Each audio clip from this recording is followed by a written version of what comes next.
Alô, amigos, bem-vindos ao Gente que Fala ao vivo, de meio-dia a 1 pela Rádio Trianon, AM 740 São Paulo, Rádio Universal, AM 810 Santos e AltV, www.altv.com.br, com reapresentação 6 horas da tarde. Nosso site, gentequefala.com.br, nossa página Facebook, /programa Gente que Fala, participe pelo Twitter, @GenteQueFalaM, pelo WhatsApp, que é São Paulo 11 974012235, pelo chat no site da AltV, e ainda um telefone à sua disposição, que também é São Paulo 11 5052 6622. Participando desta edição de Gente que Fala, vereador por São Caetano do Sul, Éder Xavier. Boa tarde, Éder. Boa tarde, Zé Copé. Eu tenho vindo aqui no programa algumas vezes, fico muito feliz. Não deixo de trombetear tanto em São Caetano, porque o teu programa passa muito lá, todo mundo vê. Mas tem uma coisa, a bancada hoje aqui, vejo o Ciro, meu amigo de tanto tempo, que bancada maravilhosa, prazer estar aqui. Eu só ia perguntar se devo acrescentar sempre Éder Xavier da Trombeta. É, do jornal A Trombeta, lá de São Caetano. Deputado federal Gilberto Nascimento, que bom tê-lo aqui, Gilberto. Alegria, Zé Copé, muito bom dia ao meu querido Magno, ao nosso presidente do PTC também, nosso querido Ciro, nosso querido Trombeta. E é uma alegria estar aqui no Gente que Fala, muito obrigado pelo convite. Você atualmente é presidente do PSC, eu me confundo com as siglas. Quantos mandatos? Mandato como vereador, como deputado estadual? Eu fiz 3 de vereador, fiz, portanto, um mandato de 6 anos, inclusive 2 de 4, fiz quase 13 anos aqui, que depois fui para a Assembleia, depois 8 como deputado estadual e agora estou no segundo de federal. Se Deus quiser, com esse completo mais 8 lá. Segundo porque desistiu. Sim, eu deixei de concorrer numa eleição, não é? Mas agora estamos novamente faz falta, voltando para a nossa vocação. Faz falta ao parlamento pessoas especiais como o Gilberto Nascimento. Especial é bondade de sua parte, mas é sempre muito bom termos uma tribuna para dizer aquilo que o povo quer que a gente fale. E por isso a gente, como é gente que fala, não é? Então por isso que era sempre a tribuna. Empresário Ciro Moura, presidente estadual do PTC. Bom tê-lo aqui, Ciro. Bom dia, Zancopé. Olha, eu sempre que venho aqui me sinto muito contente pelos debates, mas a bancada de hoje, meus parabéns.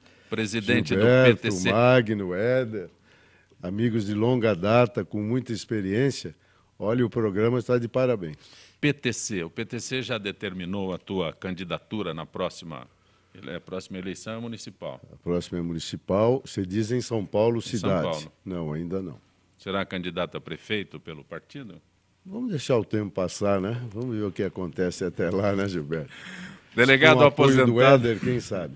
Delegado aposentado Luiz Carlos Magno. Prazer tê-lo aqui, Magno. Prazer dizer que a última vez que estivemos aqui, eu fui colocado entre dois promotores de justiça, Dr. Petreluzzi e o nosso Capês, que agora parabenizo pela presidência na Câmara. Hoje eu estou ao lado de um colega delegado, portanto, vai sobrar muito chumbo daqui para lá, a banca lá que segura. Magno, você tem um trabalho na prevenção às drogas, inclusive uma publicação, né? Isso. Prevenção às drogas, acredite, você pode vencer.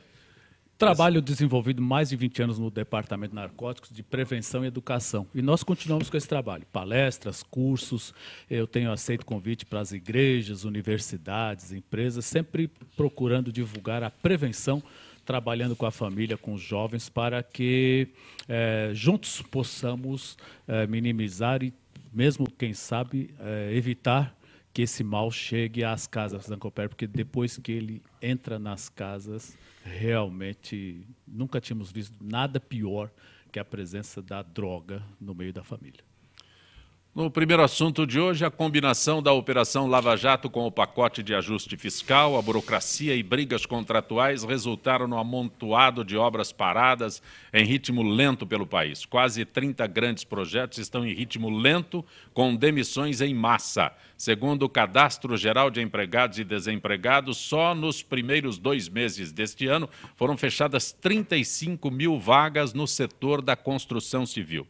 Por quem eu começo? Éder, Ciro, Magno, Gilberto, Magno. Nós estamos diante de uma situação sui generis, né? A Operação Lava Jato e agora a somatória dessas empresas. E, de fato, consequência é essa, as empresas diminuindo a sua movimentação. Eu soube, por exemplo, que no Nordeste, as empresas envolvidas com a construção civil, está altíssima a demissão. Não obstante, aplaudir a Operação Lava Jato, porque estamos caminhando, né? Estamos sentindo que, enquanto na mão do juiz federal e as coisas acontecendo, Zé Copélia, estamos aí todos expectantes, esperando realmente resultado que venha a passar a limpo o Brasil nesse quesito. Gilberto, pode ser, Gilberto? Olha, o que a gente vê com muita tristeza é uma situação que é assim: quem é que paga por essa corrupção? O povo, não é? É profundamente lamentável o que nós estamos vendo hoje. Quando se fala aí hoje em 35 mil funcionários, são aqueles funcionários que já estão sem receber os seus salários há 3, 4 meses. Agora, o que fizeram as empresas? Deixaram ainda um número de funcionários que estão demitindo a cada mês. Porque enquanto elas tinham um mínimo de fôlego, elas foram pagando. Mas agora não tem mais dinheiro. Então, hoje, a informação que nós temos é que tem mais de 100 mil funcionários nas obras do Brasil inteiro, principalmente naquelas que estão diretamente ou indiretamente ligadas às obras da Petrobras. Não é? E aí você vê, por exemplo, prefeituras que estão também quebrando, porque essas prefeituras tinham expectativa de receber o seu ISS e também não receberam. Então elas também param o seu serviço. Então o direto e o indireto vai dar um reflexo muito grande, o que é profundamente lamentável. Agora, o que nós torcemos é que essas operações, de qualquer forma, se veja, inclusive a Procuradoria-Geral da República, ela tem que tomar uma decisão, a AGU, que inclusive está negociando aí. Porque, veja bem, a responsabilidade não pode ser dos funcionários que hoje estão perdendo o seu emprego. Não pode ser das cidades que estão tendo o impacto dos términos da paralisação dessas obras. Não é? A responsabilidade tem que ser daqueles que estão hoje para ser condenados nos tribunais. Agora, as empresas precisariam continuar sobrevivendo. As empresas precisariam começar existindo. Até porque há necessidade que as obras também terminem. A obra mais cara que se tem é a obra parada, é a obra que não se dá andamento. Então, eu torço muito para que essa operação se resolva o mais breve possível, condene-se quem tem que se condenar, agora que se deixe as empresas trabalharem, para que possam gerar empregos, renda e que o povo venha estar um pouco menos sufocado, como infelizmente estão. Principalmente aqueles que têm um envolvimento direto com essas empresas e aí estão perdendo seus empregos. Ciro?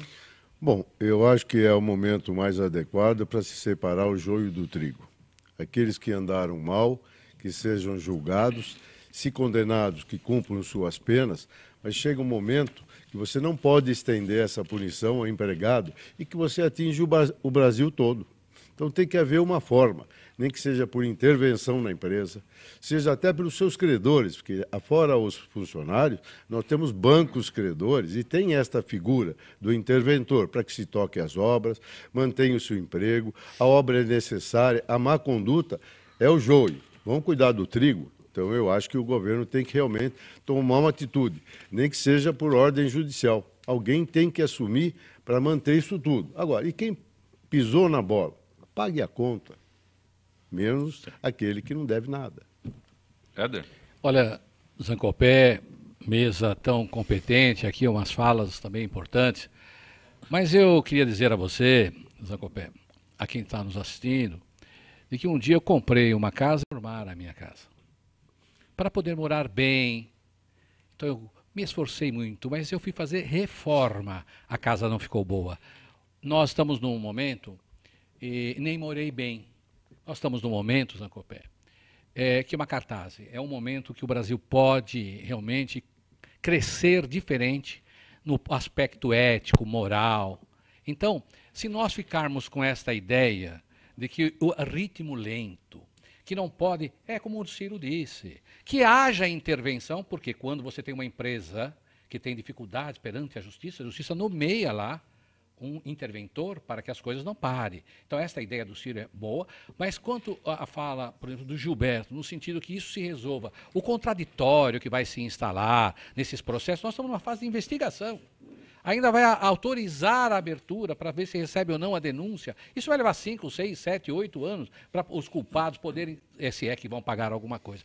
Então, na verdade, nós não podemos nos preocupar muito com essa história que o ritmo está lento, que alguém vai perder o emprego. Lógico, temos que preservar o emprego, mas precisa haver da parte do governo, sim, não conversa furada, falar o óbvio. Por exemplo, logo depois que foi fazer a defesa da Dilma, o ministro Cardoso, etc., falando óbvio. Na democracia, temos que conversar com o povo. É óbvio que na democracia temos que conversar com o povo. Na democracia tem que ouvir tudo. Então, ficar falando óbvio e não dar solução é um problema, e ficar encontrando isso como factoide. Olha, vai ter desempregos. Olha, o ritmo está lento. Olha, então é o seguinte, o ritmo está lento, não pode, os empregos não pode, mas tem que ter um ato do governo federal incessante, rápido, forte, para que as coisas realmente não parem, mas que também não haja essa desculpa como factoide para que não se apure e para que nós venhamos estar cada vez pior, e aí vem uma solução que não é a melhor. Gilberto Nascimento, posso aproveitar o momento aqui? Claro. Aliás, a notícia faz referência a isso, ao depoimento, não sei se é um depoimento, se ele foi convidado, o então ministro da Educação, a prestar esclarecimentos na Câmara Federal. E houve tudo aquilo lá que a televisão mostrou. Eu faço exatamente a pergunta porque você, como deputado federal, estava lá. Qual é a real situação do que aconteceu? É assim, na realidade o que o ministro fez, ele acabou faltando com respeito. Qualquer instituição tem lá os seus problemas, qualquer instituição. Agora, você não pode generalizar, você não pode ser desrespeitoso. Principalmente quem faz parte de um governo. Quem é ministro tem um cargo de confiança da presidente da República. E que essa presidente também, ela tem que, na harmonia dos poderes, são poderes independentes, mas tem necessidade de viver em harmonia. Agora, você não pode simplesmente atacar alguém.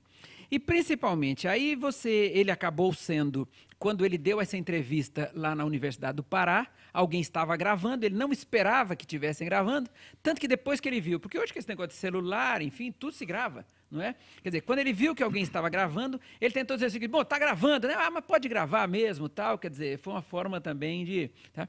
Agora, com isso...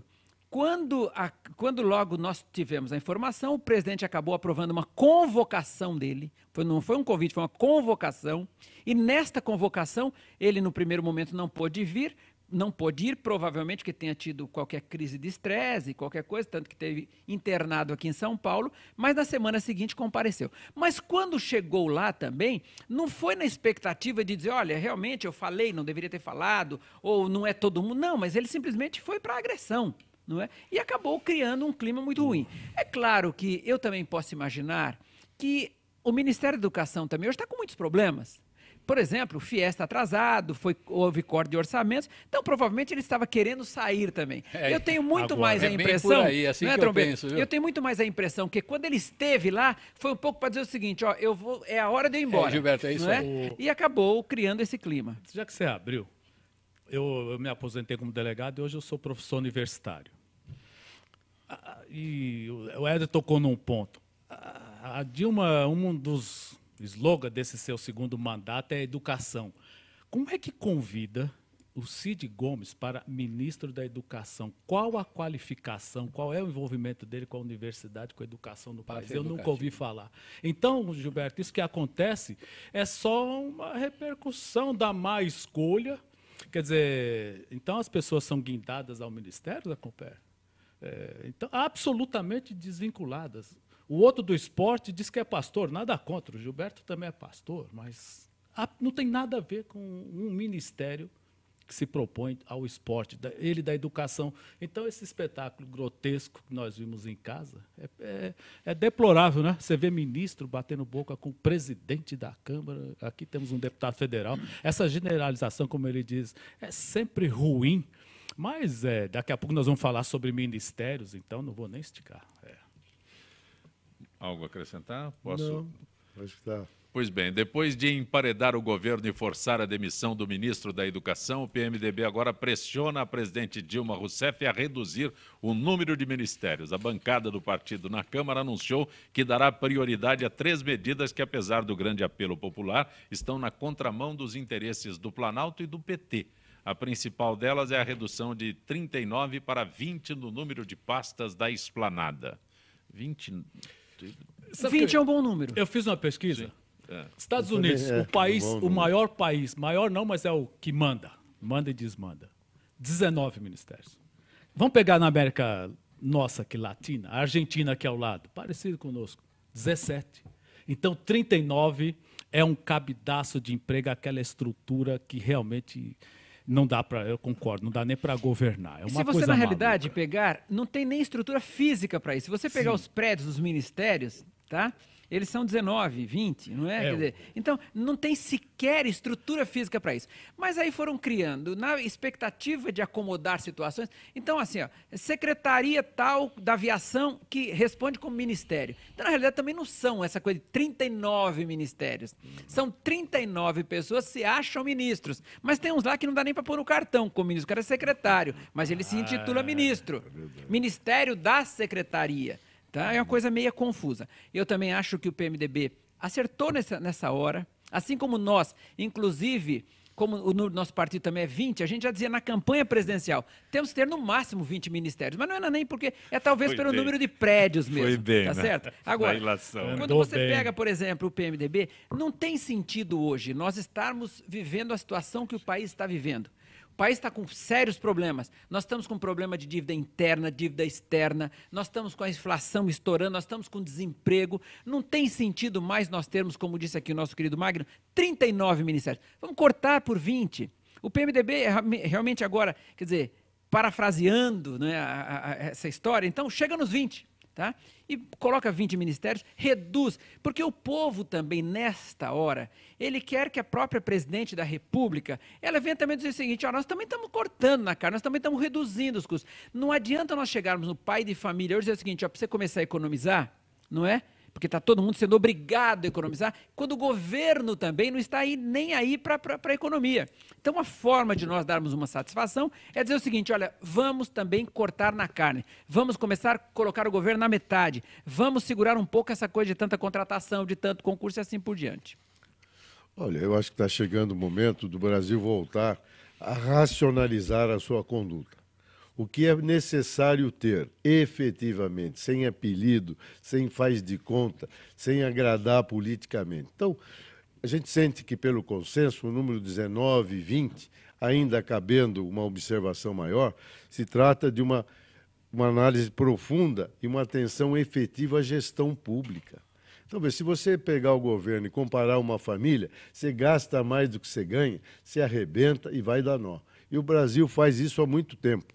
Eu estou entendendo já que de algum tempo é muito bom a questão social, você eleva a classe social ou diminui os parâmetros para que faça de conta que você se elevou na classe social. A verdade é que o Brasil está dando muita esmola de um dinheiro que não tem, fazendo mágica. E mágica não existe. Quer dizer, então é como eu brinco, o Éder gosta dessa frase, Papai Noel não existe, pessoal. Então nós temos que botar o pé no chão, administrar esse país com seriedade, o que não tem sido feito. Eu me lembro que já se tentou. Houve momento em que o presidente da República cortou o ministério, logo depois também foi para casa. Então é o Brasil que tem que se conscientizar para o seu bem. Ô, Ciro, e mas o mérito, permita-me só dizer o Gilberto, seguinte... não esqueça a figura do mérito. Você acredita nisso? Deixa eu te falar uma coisa. Convém observar que quando você fala, por exemplo, de um presidente que cortou o número de ministérios e voltou para casa, porque não existia essa movimentação popular. Hoje, se você for na Paulista, naquele momento em que... Quantos ministérios precisa ter? Porque na cabeça das pessoas hoje, o Brasil, o governo precisa de 3 coisas. Cuidar de educação, saúde e segurança. O resto não é papel do governo, não pode ser. Então, também não tem por que ter 39 ministérios para cuidar de tanta coisa, quando não precisa. E aí é só gastos, não é? Então, eu acho que hoje, o presidente da República, cortando ministérios, pelo contrário, não vai ser mandado para casa, mas vai ser aplaudido. Porque se tiver que ser mandado para casa, o povo já também está nas ruas. Os tempos mudaram e você chama agora por uma coisa que o Brasil, na minha opinião, é uma farsa, que é um federalismo, é uma república federalista. Ao contrário, porque na federalista tudo vem de baixo para cima, aqui vem tudo de cima para baixo. Então, eu sou favorável. Acho que, nesse momento, as ruas pedem seriedade, boa conduta. Então, temos que aproveitar isso. Agora, será que querem? E a vontade política? Olha, aqui é o seguinte, o PMDB quer isto ou quer aquilo. Queria lembrar aqui, como é que estaria se portando Ulisses Guimarães, Paulo Brossard, Pedro Simão, Franco Montoro, que não era nem Montoro, era Montoro. Como é que esse pessoal está se pensando Porque é o povo... Estão se movendo no caixão. Porque é o povo que quer ou é o Partido do Movimento Democrático Brasileiro que devia ter exigido isso há muito tempo? Agora que o defunto está lá já há alguns dias, é muito fácil, não é, seu PMDB? Ô Temer, agora é fácil. Eu quero isso, eu quero aquilo. Por que o PMDB? Porque aqui o tema é... Lógico que não temos que ter tanto ministério, isso é óbvio. É óbvio. Agora, como disse o Magno, é um cabidaço de emprego. É tudo bem isso, mas o PMDB que é agora, o PMDB não era para você estar querendo isso há muito tempo. Porque os líderes nossos do PMDB fizeram propostas diferenciadas de como se comporta o PMDB adesista há tanto tempo.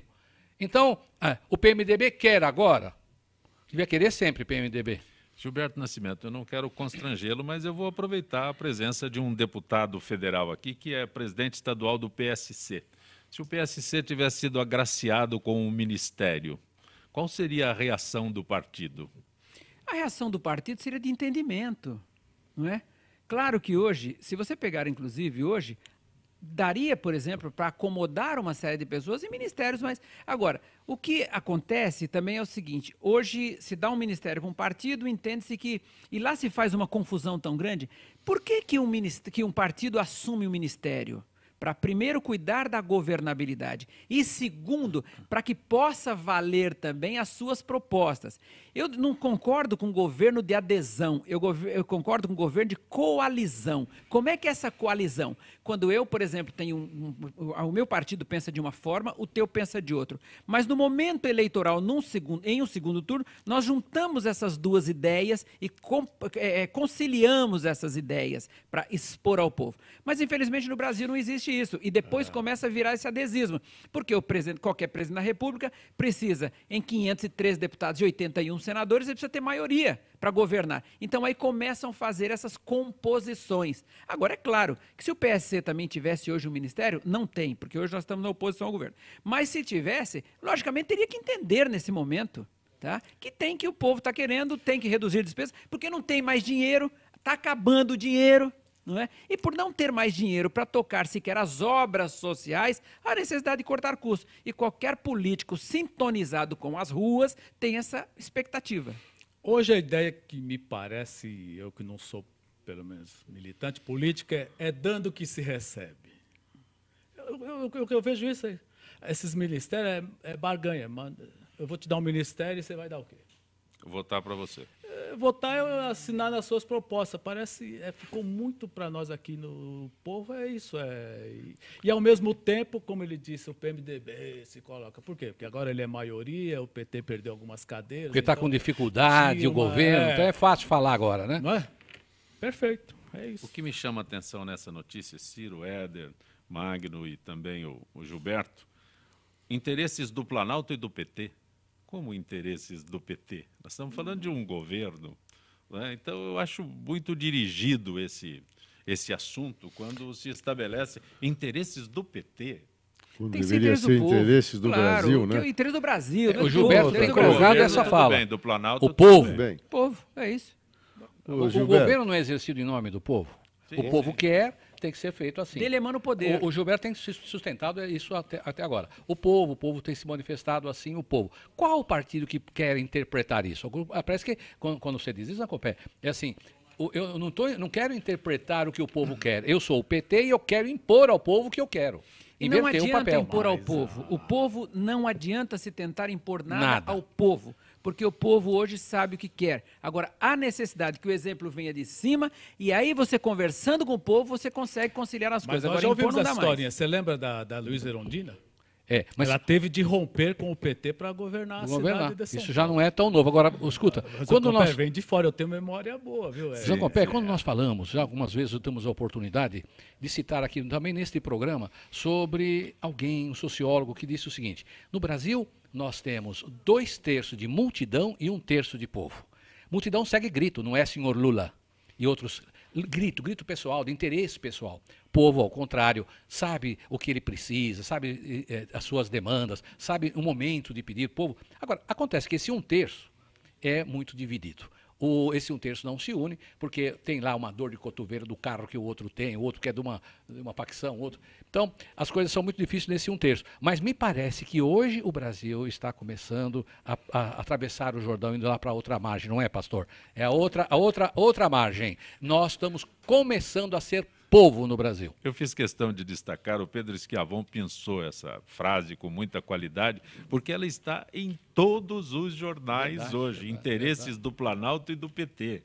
Então, eu fiz questão de destacar exatamente por isso. Por isso que o povo está nas ruas. Você está acompanhando Gente que Fala pela Rádio Trianon, AM 740 São Paulo, Rádio Universal, AM 810 Santos e AltV, www.altv.com.br. Retornaremos em instantes.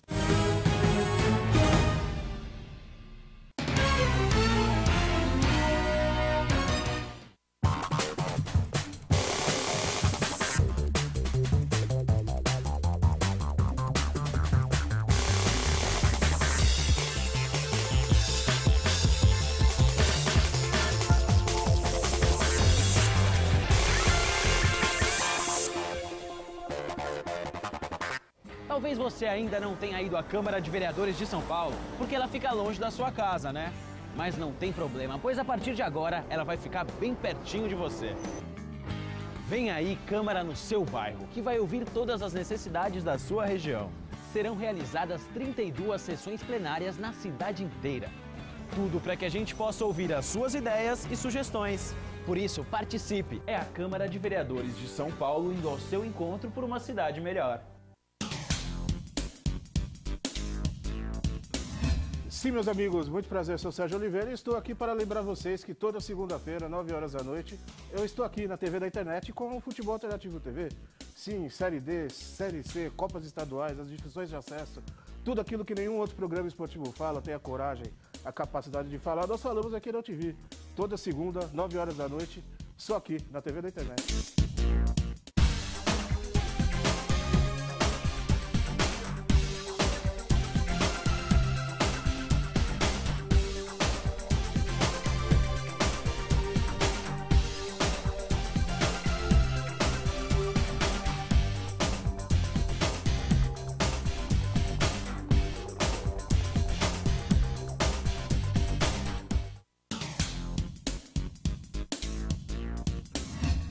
Eu sou Cláudio Longo. Eu, Paulo D'Angelo. E eu sou o Tarso Gouveia.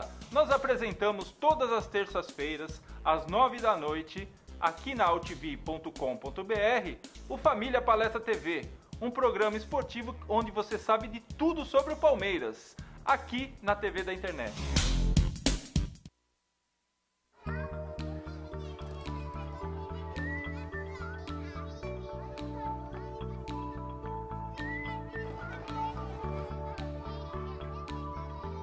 Quando uma criança desenvolve seu potencial, as portas do mundo se abrem para ela.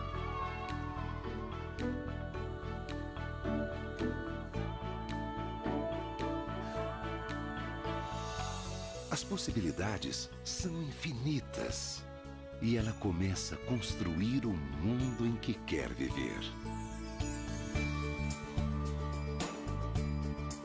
Ela aprende que pode transformar vidas, começando pela própria. E acreditar que o impossível é possível. Cada criança na escola é um potencial a ser descoberto.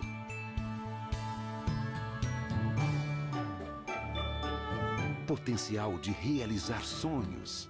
Não importa o tamanho.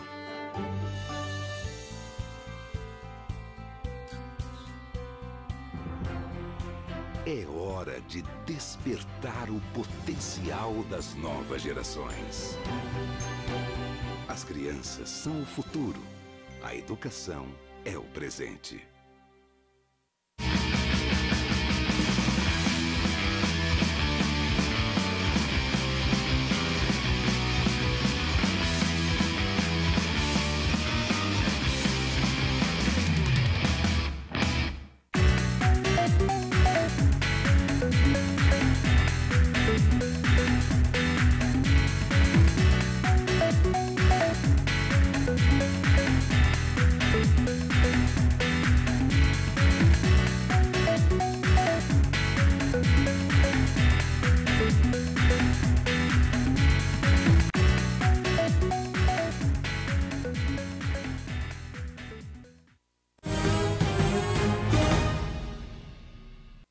Você está conosco no Gente que Fala pela Rádio Trianon, AM 740 São Paulo, Rádio Universal, AM 810 Santos e AltV, www.altv.com.br. E conosco hoje, vereador por São Caetano do Sul, Éder Xavier da Trombeta, empresário Ciro Moura, que é presidente estadual do PTC, o delegado aposentado Luiz Carlos Magno, ele é professor, né? Universitário. Hoje, professor universitário aposentado, mas hoje exerce a sua atividade na docência, né? Certo? E o deputado federal Gilberto Nascimento, que é presidente estadual do PSC. O pessoal está mandando pergunta aqui, deputado. Gilberto, o senhor teria informação se as empreiteiras e construtoras do metrô de São Paulo estão demitindo o pessoal? A pergunta é do Moacir de Guarapiranga. Existe hoje o seguinte problema. Os empréstimos internacionais também não foram autorizados ainda, porque para que os estados recebam empréstimos, há necessidade que o governo federal também dê o seu aval, não é? E aí, infelizmente, nós vemos hoje um problema político, que é lamentável, não é? Porque enquanto o governo federal não der o aval, e São Paulo é um dos poucos estados que tem as suas contas em dia. O governador aqui consegue levar os ajustes das contas e consegue deixar as contas em dias. Portanto, o que falta é vontade política de dar o aval para que os empréstimos venham. E enquanto isso não acontece, infelizmente, as obras estão paradas. Grande parte delas, se não paradas, estão, pelo menos em condições mais lentas. Em ritmo lento. Agora, volto a dizer, eu, inclusive, essa próxima semana, estamos organizando um grupo da bancada de São Paulo para irmos ao Ministério do Planejamento para dizer o seguinte, ou deem o aval ou nós estamos na mesma condição. Porque os credores internacionais querem emprestar, porque São Paulo ainda tem crédito. Só que o governo federal, infelizmente, o Ministério do Planejamento não dá o aval. Enquanto não dá o aval, nós ficamos nessa situação. Luiz Carlos Magno, qual sua avaliação sobre a matéria publicada na Folha que informa que roubos crescem mais na periferia de São Paulo, já que há ausência da polícia em bairros pobres?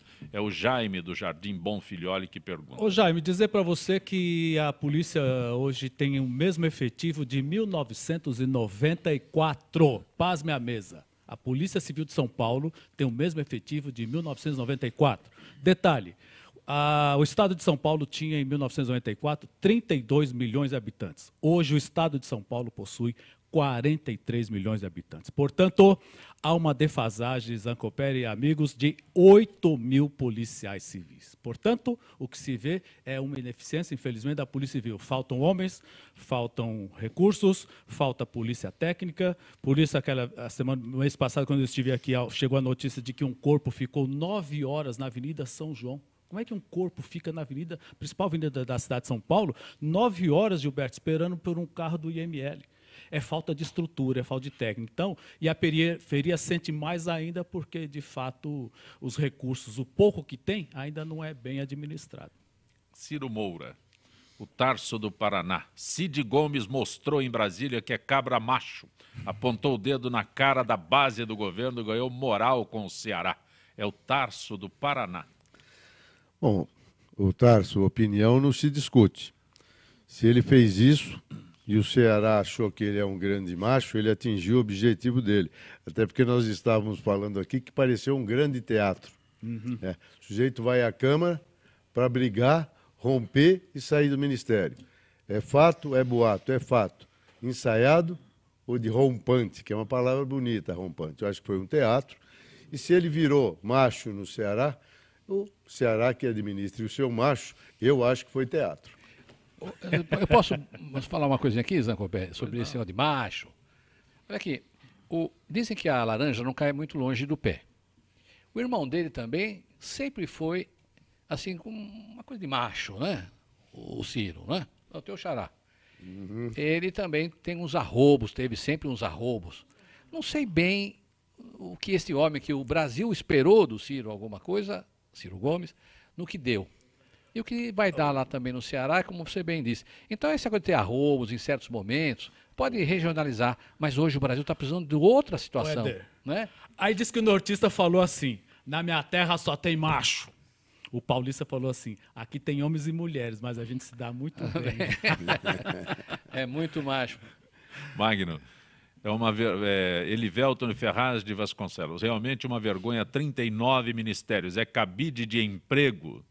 Né? Cabidaço, você vê um ministério, no mínimo, tem o seu assistente, carros, diretoria, telefones, viaturas, secretários. É uma coisa impressionante. Se dividir por 20 e puder levantar a quantidade de pessoas que vai, inclusive, se forem funcionários de carreira, serem distribuídos para outros ministérios e secretarias. Agora, que não vai dar tempo agora, mas procura saber quantos disso aí são cargos de confiança. Aí nós vamos ficar mais preocupados ainda. Hoje, praticamente, estão todos com cargo de confiança.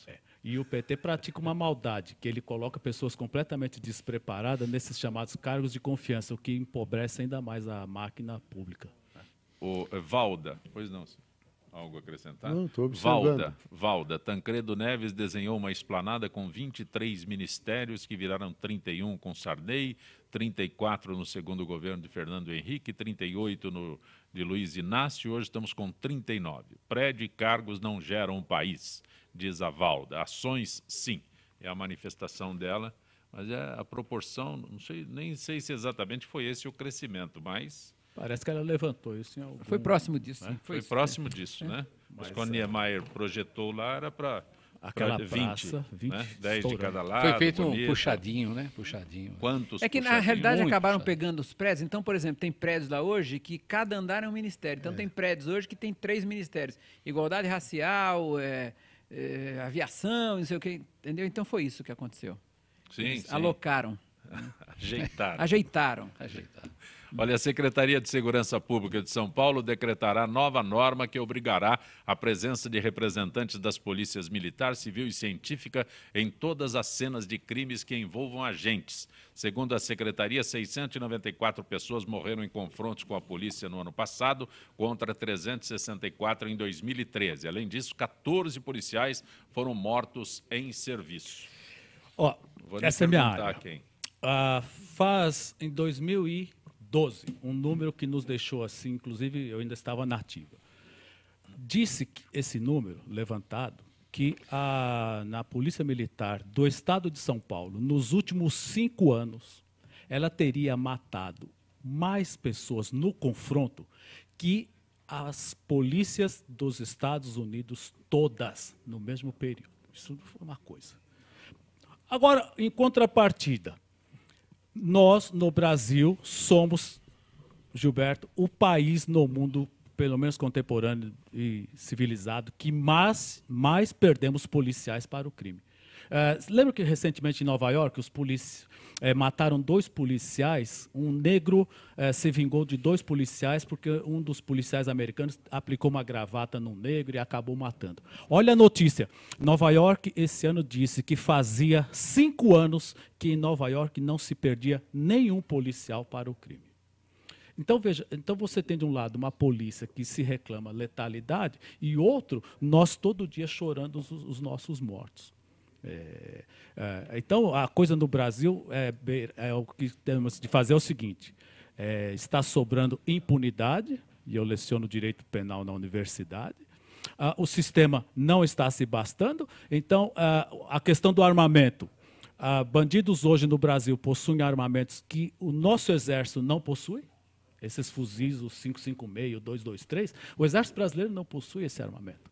Ontem, a Polícia Civil de São Paulo apreendeu .30, arma própria para derrubar aviões, na mão de bandidos aqui na Zona Leste. Então, Zacopé, quando se vê números frios assim, fala, nossa, uma polícia que mata.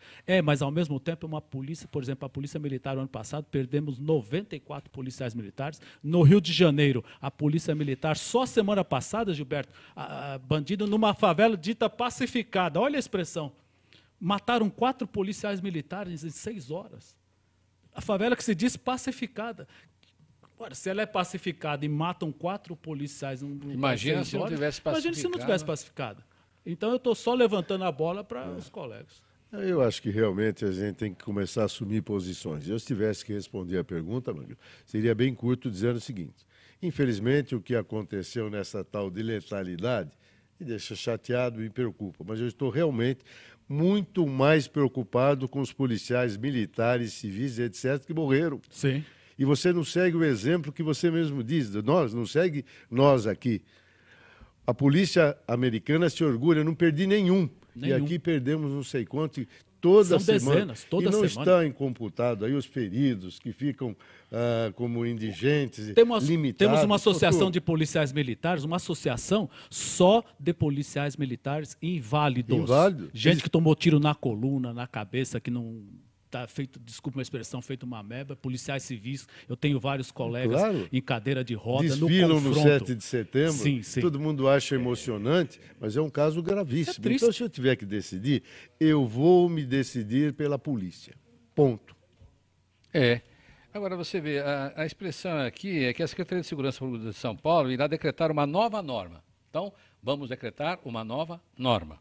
Tudo novo, mas às vezes sem nenhum fundamento, não é? Eu falei do PMDB, PSDB, é o seguinte, vai obrigar os policiais militar e civil, a polícia civil e militar, estarem juntos para resolver isto, aquilo, como eu não vejo nenhuma lógica. O fato de estar ali na cena do crime, você é polícia, delegado, experiente, professor, eu sei de saber, eu vou agora uma nova norma, né? Eu sou o governador aqui e tal. Deixei agora um pouco de ser chuchu, vou fazer a coisa bem feita, etc. Então eu vou pedir para a Polícia Militar e a Civil Científica comparecer na cena do crime, e aí eu não estou entendendo bem o que é que quer o seu governador. Parece que a ideia é... A ideia que fica subjacente é o seguinte, eu não estou muito seguro de que efetivamente esses encontros aconteceram se foi necessário a intervenção. E obrigar Polícia Civil, o histórico que nós temos, Polícia Civil e Polícia Militar, e agir junto para um falar contra o outro, já absurdo. Não é por aí. Não é por aí. Na realidade, eu não vejo muito sentido nessa norma, tá? Porque é o seguinte, o que vai... Presença de representantes das polícias militar, civil e científica. Quando ocorre, vamos dizer, um assalto a uma porta num banco, a polícia militar vai lá e às vezes é atacada e às vezes, logicamente, há uma troca de tiros. E ela acaba matando. A polícia militar já compareceu. Logo depois, informa-se ao distrito policial e a autoridade policial, que é o delegado de polícia, vem ao local. E, logicamente, chama a polícia técnica. Então, isso já é feito. Não, sabe o que acontece? Eu acho que isso vai sair o tiroteio ali no local do crime. Porque agora vai pacificar a relação com essa norma, irá pacificar a relação entre polícia civil e polícia militar. Porque a polícia científica é a polícia civil também. Nós vimos, só nos interrompendo, essa semana passada, tiroteio com morte num bairro de São Paulo chamado Morumbi, que é excelência. E nós todos assistimos ali porque foi gravado, tinha pessoas com celular ao vivo, Gilberto. Então, não é isso. Não é isso, se não atacar o problema da impunidade.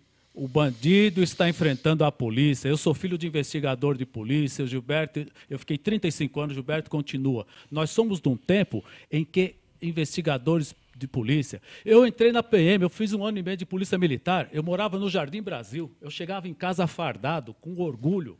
Vocês sabiam hoje que o policial militar não pode, na periferia, a mulher dele tem que lavar a farda dentro de casa e esconder. Os bandidos não podem saber que ele é policial militar. Então, a situação nossa é vexatória. Eu, como delegado, preciso esconder o distintivo embaixo do sapato, porque se pegar, Gilberto, um distintivo no nosso bolso, nós estamos mortos. Olha o que está acontecendo com a polícia brasileira. Então, esses números frios, então se reúne lá o pessoal da ONG, não sei o que lá, letalidade. No confronto, nós estamos sendo desrespeitados. O princípio da autoridade. Outro dia mostrou a polícia militar, foi numa intervenção, uma mulher dando uma paulada na cabeça do PM. Quer dizer, você fala, isso aqui é cadê o respeito? Não temos mais respeito? Não é? Nova norma.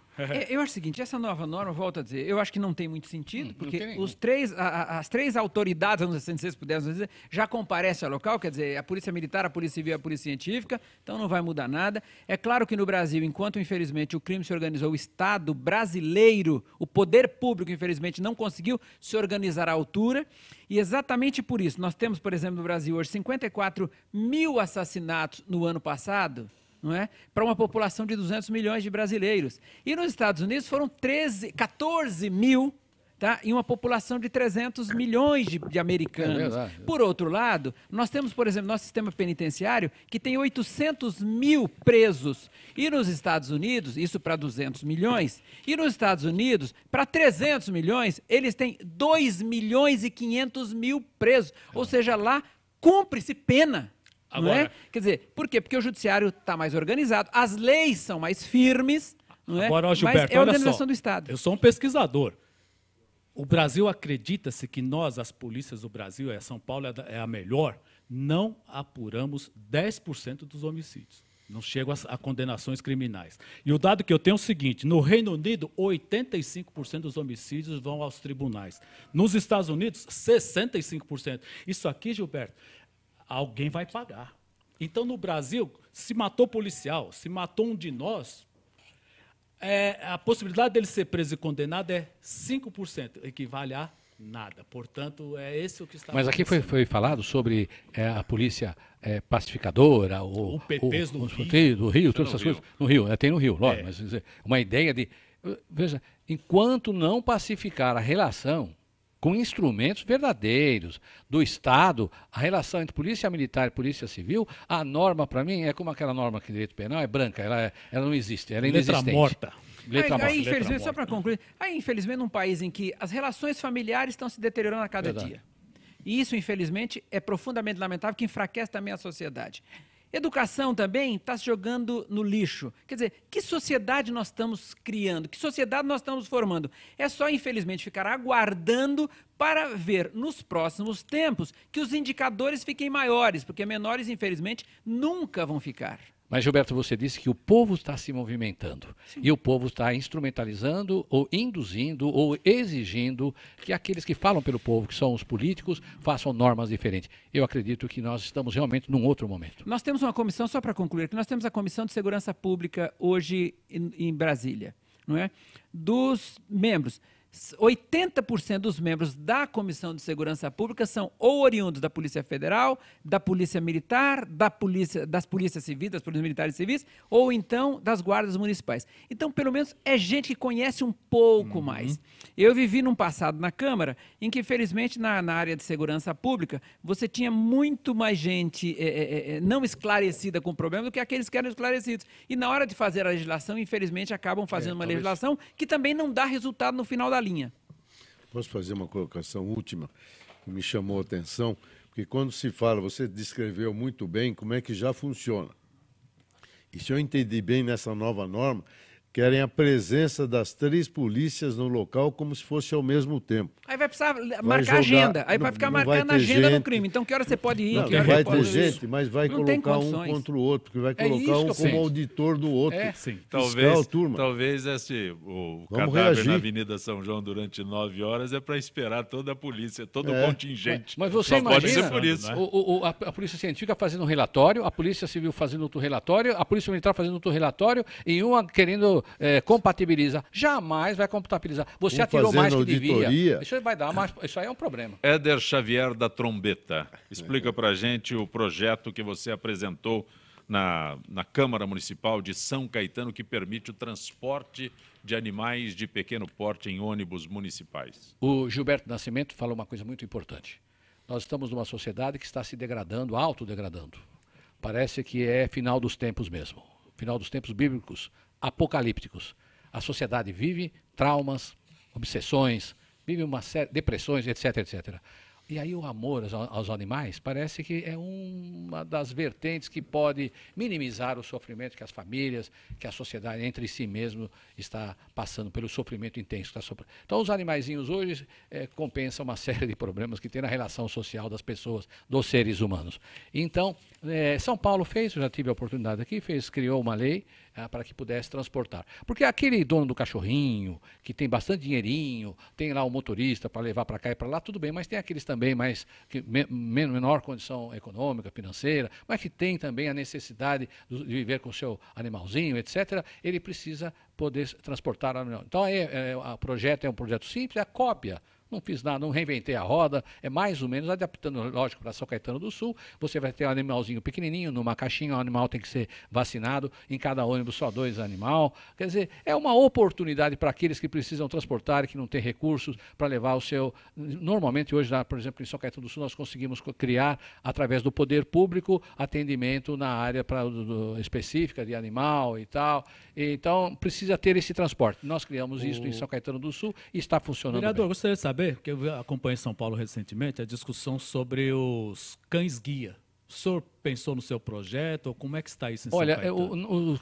Guia de cães-guias, né? Eu não tenho minha filha, que é muito próxima, tem programas a respeito de animal, então ela conversa comigo. Não é uma área que eu realmente conhecia, me dedicava, mas não em relação a isso. Mas os cães são pequenos, de pequeno porte, tem que estar dentro de uma caixinha e tal, e essa coisa está funcionando, foi muito bem aceito, porque nós estamos numa cidade, São Caetano do Sul, que tem no país a terceira idade é muito intensa, e também não é aquela cidade do IDH onde todo mundo é rico, eu estou sempre discutindo isso com o Zancopé, e tem terceira idade que precisa transportar o seu animalzinho e usa o ônibus. Vê como está a questão do cego e o cão-guia, porque em São Paulo parece que o metrô não deixa entrar e parece que agora para essas pessoas que precisam, né? É uma decisão que o metrô aceita o cão-guia. O metrô já aceita cão-guia, então, apenas o cão-guia, outros animais não, a não ser nessa... Então, Magno, já convoca a minha filha Anali Xavier, que não quer me dar netinho, nada, só quer saber de cachorrinho, ela e o marido, para ela me dar a ideia para que eu tenha fazer alguma coisa em São Caetano com o cão-guia.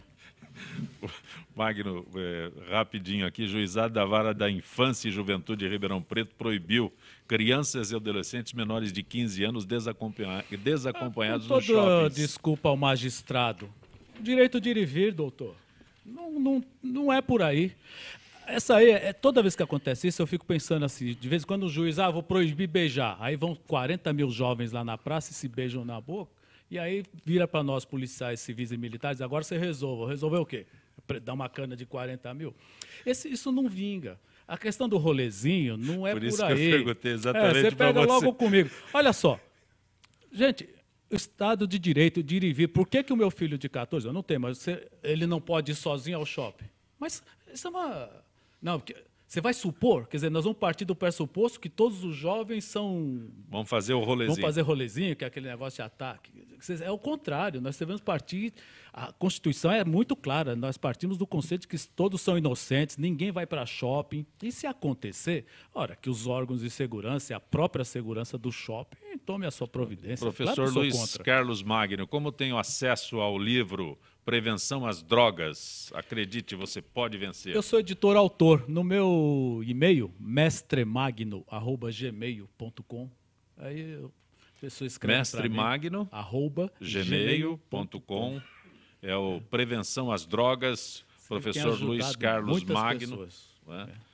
Você distribui, você vende? Eu vendo. Como eu sou editor-autor, então tem um pequeno custo, mas isso é preço de... Não, só precisa esclarecer, porque de repente pode acessar lá e aí eu... o preço é só para não ficar no prejuízo. Repor só para repor. Magno, agradeço a gentileza de ter participado uma alegria do nosso Gente aqui que com Fala. Os nossos colegas, não falei que com 2 delegados hoje aqui ia pegar? Éder Xavier da Trombeta, grato. Muito bem, está aqui no programa, fiquei muito contente, rever o Ciro, o Gilberto, aprender aí com o Magno, o delegado, que está se esforçando para uma luta que tem que ser uma luta da sociedade, uma luta incessante no combate às drogas. Muito feliz eu fiquei de poder participar do programa. Ciro Moura, se for candidato a prefeito, você vai aparecer na televisão ou vai... manter a imagem? Olha, naquela época eu era muito mais jovem, eu temia pela concorrência da minha beleza com os outros. Você gosta de tocar nesse assunto, mas era a estratégia de alguém com pouco tempo de televisão e, na verdade, pequena infraestrutura, de chamar a atenção. E eu chamei a atenção, graças a Deus, principalmente de você. Então, na verdade, pessoal, olha, o programa é fantástico, como sempre. Eu até comentei que nós devíamos, viu, Gilberto, fazer um programa, sugerir ao Fausto Camunha que ele chamasse algumas pessoas para falar sobre reforma política. O fato e não o boato. Gilberto Nascimento, muito bom revê-lo, Gilberto. Muito obrigado, eu que agradeço. Agradeço aqui ao nosso querido Magno, ao Ciro, ao Éder, ao nosso querido Zancopé Simões. Que Deus possa abençoar essa nossa cidade, que Deus possa abençoar esse nosso país, que possamos ter um país mais tranquilo, um país em que um dia a gente só chegue aqui, para não falar mais em crime, não falar mais em violência, mas só falar em coisas boas, em convivência, em amor, em alegria, e que todos nós sejamos felizes por isso. Um forte abraço a vocês e um abraço a todos vocês que nos assistiram aqui ou nos acompanharam através da nossa querida emissora. Gente que fala tem na direção-geral o jornalista Fausto Camunha, diretora de produção Zenilda Salvato, redação Raela Brandão Pedro Schiavon, na pauta José Carlos Sicarelli, produção cultural Ricardo Godoy, na rádio Trianon, Neildo Neres, Cléo Rodrigues, Ricardo Valim, Benebenê, na direção da UTV Alberto Luquete, na técnica James Eduardo, Marcelo Fontan, Iago Matsumoto, Sérgio Oliveira, Arthur Endler. Estaremos de volta amanhã, meio-dia. Gratos, até lá.